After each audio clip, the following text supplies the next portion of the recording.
அனைத்துறவுகளுக்கும் இனிய வணக்கங்கள். மறைந்த முன்னாள் முதல்வரான எம்ஜிஆர், அம்மையார் ஜெயலலிதா, கலைஞர் கருணாநிதி போன்றவர்கள் தங்களுக்கு வரும் கடிதங்களை அன்றாடம் படித்து பார்த்து அதற்குரிய நடவடிக்கைகளை எடுப்பதுதான் வழக்கம்.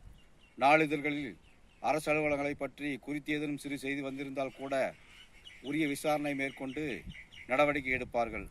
ஆனால் தற்போதைய திராவிட மாடல் முதலமைச்சர் திரு ஸ்டாலின் அவர்கள் நாளிதழ்களில் வரும் செய்திகளை கூட கண்டுகொள்வதாக தெரியவில்லை.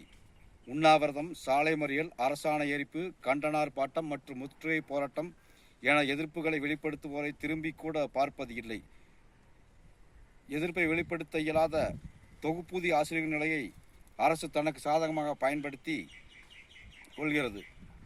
ஒருவரையும் கைவிட விடமாட்டோம் என கூறும் திராவிட மாடல் முதல்வருக்கு தான் ஆட்சி செய்யும் மாநிலத்தில் என்ன நடக்குது என்று கூட தெரியாதது வெட்கக்கேடு. இவர் தலைமையில் நாம் ஆளப்படுவது என்பது அதைவிட வேதனை. தமிழ்நாட்டில் பெண் நடக்குன்னு பார்த்தீங்கன்னா திராவிட மாடல் முதலமைச்சருக்கு என்ன நடக்குன்னே தெரியல. தினம் தினம் கற்பழிப்பு, கஞ்சா கும்பலின் வெறியாட்டம், 2 வயது பெண்கள் முதல் 70 வயது பெண்கள் வரை பாலியல் பலாத்காரம் நாள்தோறும் நடைபெற்று கொண்டிருக்குது.